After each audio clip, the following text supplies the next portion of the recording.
آج مجھے کہہ لینے دو, کھل کے کہہ لینے دو.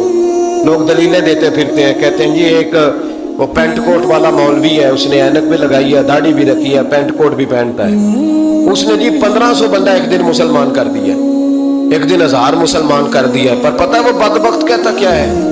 وہ کہتا ہے امیر المومنین یزید رضی اللہ تعالیٰ عنہ.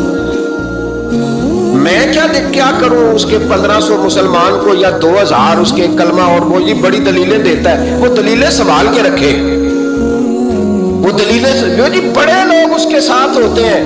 تو کربلا کے موقع پر زیادہ لوگ یزید کے ساتھ تھے, زیادہ لوگ. ہم کثرت کے قائل نہیں, ہم حق کے قائل ہیں. ہم اب چھوڑ دو بات, دلائل کی طرف آؤ. عجیب تماشا ہے.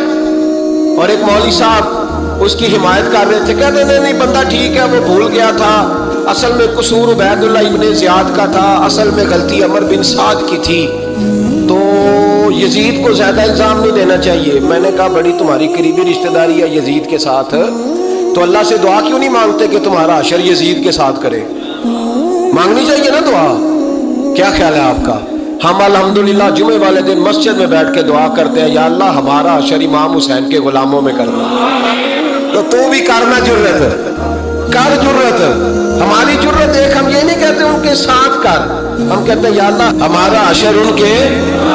ہماری جرت دیکھو, ہم ان کے غلاموں میں, قدموں میں, نوکروں میں بیٹھنے کو وہ دعا مانگ رہے, یا اللہ ہمارا ان کے غلاموں میں, غلاموں کے. تو بھی جرت کر دلیری, کر جرت, کہ یا اللہ میرا حشر یزید کے ساتھ کر دلیری. اگر اتنا ہی اچھا تھا تو بے شرمو اتنا ظلم نہ کرو, اتنی زیادتی, اتنا ظلم نہ کرو, یہ ظلم ہے. امام حسین جمعے والے دن خطبہ پڑھنے لگے, جمعے سے پہلے امام حسین نے خطبہ پڑھا, اور آپ نے ایک جملہ کہا جو ہمیشہ یاد رکھا جائے گا. آپ نے فرمایا یزید کو جا کے بتا دو کہ مجھ جیسا تجھ جیسے کی بیعت نہیں کر سکتا. او کیا فکرہ ہے امام علی مقام کا. فرمانے لگے مجھ جیسا تجھ جیسے کی بیعت, اور آپ فرمانے لگے بتاؤ اس وقت پوری دنیا میں کوئی نبی کا نواسہ موجود ہے میرے سوا؟ حضرت آدم سے لے کر مصطفیٰ کریم تک اس وقت پوری دنیا میں کوئی نبی کا نواسہ ہے؟ اور فرمایا اگر میں ہی ہوں پوری کائنات میں. لوگ کہتے ہیں فلانا علامہ صاحب کی تبلیغ بڑی ہے, ہم سے بڑا کون ہوگا تبلیغ کی بات کرنے والا؟ لیکن ڈرو اللہ سے, ڈرو, گمراہ نہ کرو قوم کو. یہاں تباہی اتر گئی ہے, کوئی بڑی داڑھی رکھ کے معاذ اللہ تعالیٰ اہل بیت کے بارے میں بکواس کرتا ہے, اور کوئی بالکل داڑھی مڈا کے ننگا سر کر کے ممبروں پہ ناچتا ہے اور صحابہ کے بارے میں بکواس کرتا ہے. میرے مصطفیٰ کے پاس اگر ابو بکر آئے ہیں تو وہ بھی شان والے ہیں, اور اگر بی بی عائشہ صدیقہ ان کے بستر پہ رہی ہے تو وہ بھی شانوں والی ہے. مولا علی شیر خدا کے بارے میں جو بات کرے پکا بے ایمان ہے. عجیب تماشا لگ گیا ہے جی. جو رب نبی پاک کے جسم کے قریب مکھی نہیں آنے دیتا, وہ گندا بندہ حضور کے قریب آنے دیتا ہے؟ عجیب تماشا ہے. امت کو تباہ کر رہے ہو, کافر کو موقع دے رہے ہو یہ کہنے کا کہ تمہارے نبی کے پاس بیٹھنے والے ٹھیک نہیں تھے. اگر حضور کے پاس بیٹھنے والے ٹھیک نہیں تھے تو بعد والے کیسے ٹھیک ہو گئے؟ تو یہ باز آنا چاہیے ان بے شرموں کو. یہ امت میں تفرقہ ڈالتے, بے حیائی کرتے. سنو اور یاد رکھو, حضرت امام حسین نے خطبہ پڑھا نا جب جمعے والے دن, فرمایا مجھے پہچانو تو میں کون ہوں؟ تو عمر بن سعد بولا, پکے نمازی بولے. عمر بن سعد کہنے لگا حسین جلدی کر, ہمارا جمعہ لیٹ ہو رہا ہے. بلے ہو نمازیو, جلدی کر ہمارا. آئے ہائے کیا نماز ہے. یعنی نبی پاک کے نواسے کو شہید کریں گے اور شہادت کے بعد جمعہ پڑھیں گے, اور نماز میں کہیں گے اللہم صلی علی محمد وعلی آل محمد. ان کو شہید کر کے قتل کر کے جمعے کا خطبہ دیا جا رہا ہے اور نماز پڑھی جا رہی ہے اللہم صلی علی محمد وعلی. تو میرا سنی بڑا بھولا ہے, کہتا ہے جی وہ زیادہ نمازیں پڑھتے ہیں. تو زیادہ نمازیں تو عمر بن سعد بھی پڑھتا تھا. تو بھولا او خدا کے. دیکھیں نا جتنی نماز کی اخلاق کی بات شاید میں کرتا ہوں, آپ کو جماعت میں کم لوگ ملیں گے, لیکن یاد رکھنا نماز عقیدہ نہیں, روزہ عقیدہ نہیں.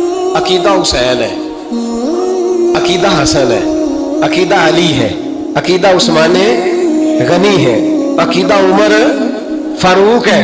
میں اس شخص کو کیا کروں؟ مجھے اس شخص کی کیا ضرورت ہے جو ممبر پہ بیٹھ کے کہتا ہے حسین ابن علی باغی تھے؟ وہ شخص، اس کی نماز روزہ حج زکات دیکھا جائے گا؟ آؤ قرآن مجید سورہ شورا آیت نمبر 23، گھر جا کے قرآن مجید کھولو، یہ والی آیتیں بھی پڑھا کرو، یہ والی بھی کھولا کرو۔ صحابہ جمع ہو کے نبی پاک کے پاس آئے، عرض کی یا رسول اللہ صلی اللہ علیہ وسلم آپ کے خرچے زیادہ ہیں، آمدن کا ذریعہ کوئی نہیں۔ جس طرح آج لوگ ہاتھ پیر صاحب سے نہیں پوچھ رہے، علامہ صاحب سے، کہ آپ کام کوئی نہیں کرتے، کپڑے پھر بھی سفید پہنتے ہیں، کیا ذرائع آمدن ہے، پھر بھی آپ گاڑی میں گھومتے ہیں؟ ہمارا تو پروگرام تھا مولوی بھوکا مر جائے، پر اس کے پاس آتے ہیں تو یہ تازی چائے پلاتا ہے، کیا مطلب کس طرح کا رویہ ہے؟ صحابہ کے بار وہ یہ نہیں سوچتے تھے آتے کہاں، وہ کہتے تھے آگے بڑھ کے حصہ ڈالیں۔ وہ سارے آگے بڑھے، کہا یا رسول اللہ صلی اللہ علیہ وسلم اخراجات زیادہ ہیں، ذرائع آمدن بظاہر کوئی نہیں، نذرانوں پہ اعتراض نہ کیا کرو، نذرانہ دینا نبی پاک کی سنت ہے، نذرانہ قبول کر لینا نبی پاک کی، بولو حضور کی سنت ہے۔ تو صحابہ جمع ہو کے آئے، ایک جگہ پہ میٹنگ کی، کہا تھوڑے سے پیسے ہر مہینے پیش کریں گے۔ تو حضور سے بات کون کرے گا پیسوں کی؟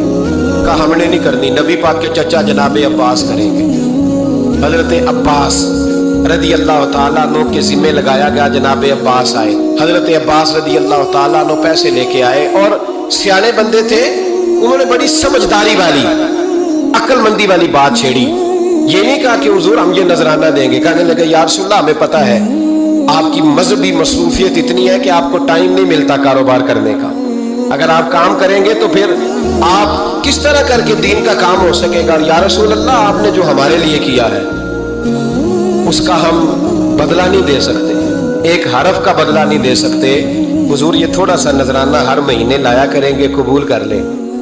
نبی پاک کے سامنے رکھا ہی تھا کہ اللہ کا قرآن بول پڑا، کا کل لا اسألکم علیہ اجرا، محبوب ان سے فرما دو کہ میں نے تمہارے لیے بڑی تکلیف سہی ہے، پر میں تم سے کوئی اجر نہیں مانگتا، تم سے کوئی اجر نہیں مانگتا، ہاں اگر تم نے کچھ کرنا ہے الا المودۃ فی القربى، تو میرے قریبیوں سے پیار کرتے رہنا، میری ختیجہ سے پیار کرنا، میری عائشہ کا ادب کرنا، میرے قریبیوں کا احترام کرنا۔ یا رسول اللہ ازواج تو گھر میں ہے ہی، قریبی کوئی اور بھی خاص ہے جس کا ادب کرنا ہے؟ تو نبی پاک نے فرمایا ہاں علی، فاطمہ، علی اور فاطمہ کی اولاد، فرمایا ان کا ادب کرتے رہنا، اس کا مطلب یہ ہوگا کہ تم نے میرے ساتھ بڑا ہی اچھا سلوک کیا ہے۔ کہا ان کا ادب کرنا، جناب علی، سیدہ فاطمہ اور دونوں کی، ان کا ادب کرنا فرائض دین، اہل بیت کا ادب کرنا فرائض